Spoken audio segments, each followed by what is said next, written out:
Hello les Simpson maniaques. Aujourd'hui le troisième vrac, qui sera un peu différent des précédents.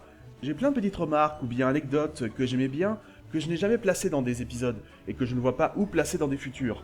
Et j'avais quand même envie d'en parler. Alors aujourd'hui, un peu à l'instar des vidéos qui donnent des tonnes de faits, mais très connus, je vais faire une vidéo vrac avec une tonne de petites remarques ou anecdotes déconnectées les unes des autres. Elles seront beaucoup moins connues et pas forcément super importantes, mais je les aime bien, et j'espère que vous aussi.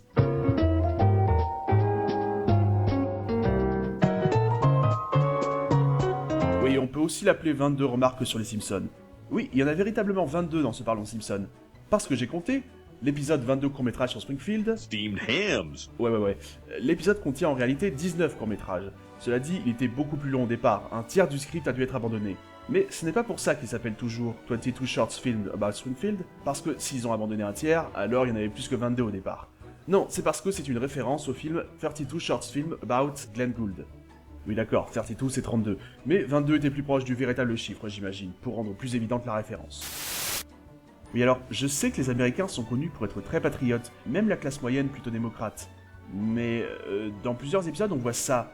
C'est... Enfin, qui a un cadre d'Abraham Lincoln dans son couloir? Qu'est-ce qu'il fout là? Oui d'accord, j'avoue, moi aussi j'ai le cadre d'un président assassiné dans mon couloir. Celui de Sadi Carnot. Bon allez, je jette pas la pierre aux Simpsons du coup. Tiens, pour rester sur les cadres, dans les premières saisons, vous pouvez remarquer que souvent, les cadres qu'on voit dans la maison, même ceux de la famille, c'était pas tout à fait ça, parce qu'à l'époque, ils ne se foulaient pas trop avec les arrière-plans, ils avaient déjà du mal avec le premier plan. Bon, d'accord, je suis un peu méchant, ils étaient encore en train d'apprendre, et c'était peut-être aussi une question de budget. Ah, au niveau de la nourriture aussi, c'était bizarre. Miam, je crois que c'est la plus appétissante des bouillies violettes que j'ai vues de ma vie. Au bout d'un moment, ils ont fini par demander aux dessinateurs de faire de la nourriture qui ressemble plus à de la nourriture, ce qui a été globalement respecté, mais ça, c'est censé être un ragoût, par exemple. Bon. Une des expressions fameuses de la VF, c'est bien sûr le « pinaise ». Mais contrairement à ce qu'on pourrait croire, il n'a pas d'équivalent en VO. J'entends qu'Homer dit « Oh, pinaise. dans plein d'épisodes en VF, quand en VO, il dit un tas de trucs différents. Oh, pinaise. Oh man. Ah, pinaise. Oh crap! Oh, pinaise. Oh boy. Bill Clinton est apparu dans J'aime Lisa en tant que président des USA seulement 3 semaines après son investiture et 3 mois après son élection. Or, le délai de production d'un épisode est bien plus élevé. Son apparition est brève et son nom n'est pas donné. Je ne serais pas surpris qu'un plan alternatif avec George Bush ait été prévu. Les Simpsons demandent beaucoup de temps de production pour plein de raisons. L'une est que, malgré tout le respect que je dois aux animés japonais, l'animation est plus soignée et fluide. Si on ne regarde qu'en VF, c'est moins flagrant, mais même les mouvements de lèvres sont bien fidèles à ce que disent les personnages. Là où donc, les animés japonais ont un mouvement de lèvres ouvert, mi-ouvert, fermé. Là non, c'est clair. Regardez, suivez le mouvement des lèvres d'Abraham. Happy birthday to me! Ouais, hein, on voit bien. Et c'est tout le temps comme ça. Une fois n'est pas coutume, un épisode centré sur Marge n'a pas forcément l'attention qu'il mérite. Je pense à tout un roman. Quoique, bon, si je regarde le classement de la saison 15 sur Simpsons Park, il a une honorable 4ème place. Mais perso, je le classe meilleur épisode de la saison, et ouais. Cela dit, il y a un point de scénar qui me surprend depuis un bail. Alors, je sais que, passé les premières saisons, la série s'autorise à être un peu plus fofolle, mais en début d'épisode, pour rappel, il se passe ça.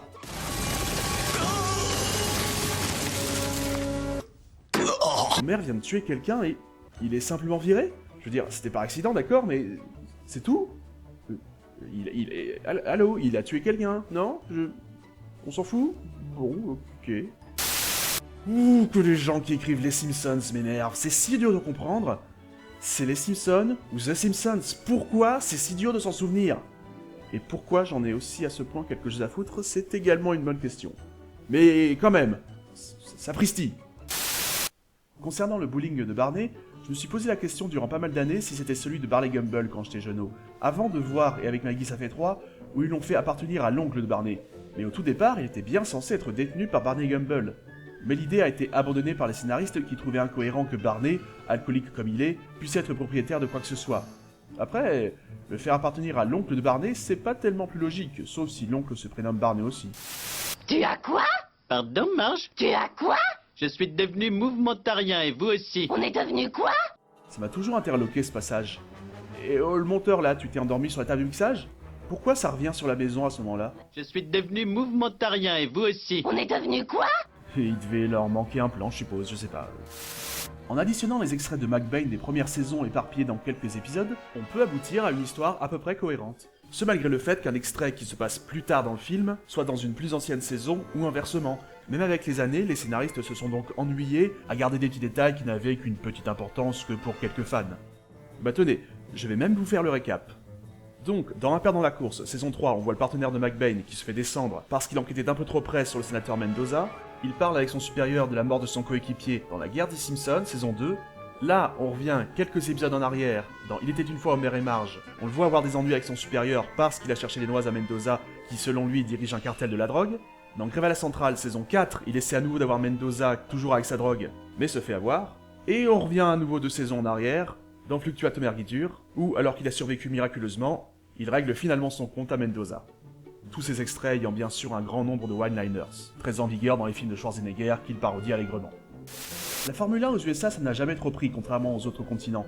J'ai longtemps soupçonné que Bart ne souhaite pas une voiture de Formule 1 dans la scène coupée du Simpson Horror Show 4. J'ai fini par regarder en VO il y a quelques années, et non, à ma surprise, il parle bien de Formule 1. Cela dit, les connaisseurs... Présent. Oui, merci Léopard, pourront vous dire que ça ne ressemble pas à une F1 de l'époque. Ils ont pris une voiture d'IndyCar pour le modèle, de toute évidence. C'était vraiment très intéressant. Je l'avais vite fait évoqué dans l'épisode sur la saison 1, mais le juge Snyder, il a changé de couleur de peau un sacré nombre de fois. Mais depuis pas mal d'années, ça y est, c'est fixe, il est noir, c'est bon.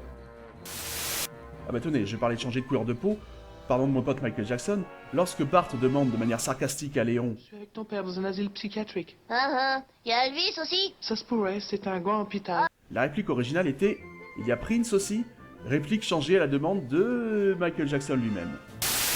Lisa a tort dans Bart contre l'Australie concernant le sens de l'eau. Enfin, il est exact qu'il tourne dans l'autre sens dans l'hémisphère sud, mais la force de Coriolis, ça a de l'effet sur les grandes étendues d'eau, pas sur l'eau d'un lavabo ou de toilette. Prends ça, Lisa. La reine de l'orthographe est le vrai descendant du singe.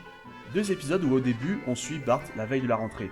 Or vous remarquerez que là où le premier effectivement après ça a une relative importance que ce soit à la rentrée, le deuxième on s'en fout passer les 3 premières minutes où Bart tente de faire le plus de choses possible avant la fin de l'été. Eh bien figurez-vous que ce passage était au départ prévu pour être dans l'épisode La reine de l'orthographe. Je connais quelques projets de scénario pour des épisodes qui n'ont jamais été utilisés au final. J'en reparlerai peut-être plus longuement une prochaine fois. Mais une des intrigues mises de côté que je regrette, c'est l'amoureux de grand-mère. Dans une histoire inspirée de Misery, Abraham devait être blessé, coincé dans la maison de Monsieur Burns. Mais le script aurait été beaucoup trop long et l'idée a été abandonnée. Dommage parce qu'il y aurait un bon filon à creuser à parodier Misery. Ne serait-ce que pour un horror show. Vous avez vu le film Misery? Non, je ne l'ai pas vu. Alors ce sera une découverte pour vous. Je dois reconnaître, mea culpa, je n'ai découvert que récemment que Jazzman n'était pas une chanson originale de la série, mais que c'était un titre des 70s de Caroline King. Désolé.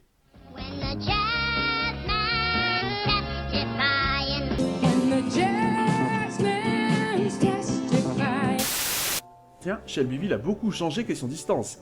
Elle est un jour à 34 miles de Springfield, soit plus de 50 km, et le lendemain elle est limitrophe. Disons que c'est un contre-coup du déplacement de la ville. Oui, bon d'accord, c'est plus tard dans la série. Je cherche, hein. Pour ceux qui ne connaissent pas Bart et son boys band, il y a un moment dans un clip, un message subliminal de recrutement pour la marine quand on le passe à l'envers. Dans le genre, j'ai rien à faire de mes journées, j'ai un jour testé voir ce que donnait la VF Enir Amalansuit à l'envers, en sachant pertinemment que ça ne marchait pas, puisque déjà le E final de marine donne E, et le son end pour dans là, ben ça marche pas non plus.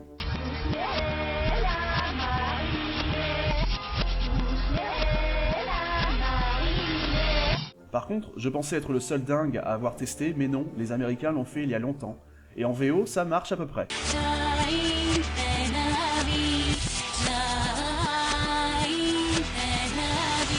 C'était vraiment très intéressant. Et encore, vous plaignez pas, j'ai réduit. Au départ, ce sujet, c'était le segment du milieu du vrac 2, et ça durait 2 minutes. J'ai beaucoup parlé des scénaristes dans mes vidéos, mais un peu injustement, j'ai pas mal passé sous silence le rôle des réalisateurs, même si j'ai parlé plusieurs fois de l'animation et de la production visuelle. Pourtant, certains ont réalisé un très grand nombre d'épisodes. Je pense notamment à Mark Kirkland, Oh, hi Mark. qui a réalisé le plus d'épisodes, 83 en tout. Il a débuté chez Hanna-Barbera, et c'est un touche-à-tout, car il a réalisé des courts-métrages, c'est un grand photographe, et déjà très jeune il était doué, puisqu'à 19 ans seulement, avec son ami Richard Jeffries, il réalisait une version animée du clip Fame de David Bowie, et il a remporté une récompense pour ça. La classe. Je me suis souvent demandé si ce kidam dans la foule du Simpson en hors chaussettes était Skinner, mais qu'il y avait eu une erreur. Franchement, vous voyez sa tête, à part la couleur des cheveux et pas son costume habituel, sinon c'est lui. Puis il parle... Je voterai pour le candidat d'un troisième parti. Eh non, c'est pas lui. Mais peut-être qu'en VF, du coup, ils n'ont pas réalisé que c'était Skinner. Je suis carrément allé voir l'animatique de l'épisode, franchement c'est totalement lui, non? Mais la voix... Well, I believe I'll vote for a third party candidate. Eh ben non. Normalement sa voix en VO c'est ça. Hein. You children are too young to remember that. Là non. Du coup ça reste un petit mystère. Pourquoi lui faire un visage si proche si c'est pour que ce ne soit pas Skinner? Oh allez, j'avais promis 22 remarques. J'ai menti. En voici le 23e bonus. Je crois que je n'ai jamais parlé de Doris Gros jusqu'ici. J'ai oublié de lui rendre un petit hommage pour finir. Doris Gros qui jouait en VO Doris, la dame de la cantine. Elle est morte le 30 décembre 1995 d'insuffisance respiratoire en cours de diffusion de la saison 7.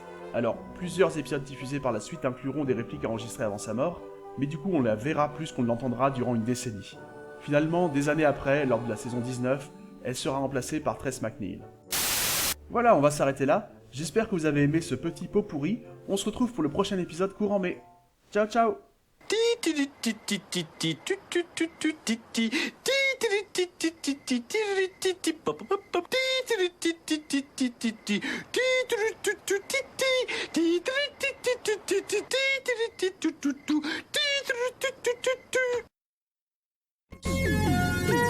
C'était vraiment très intéressant.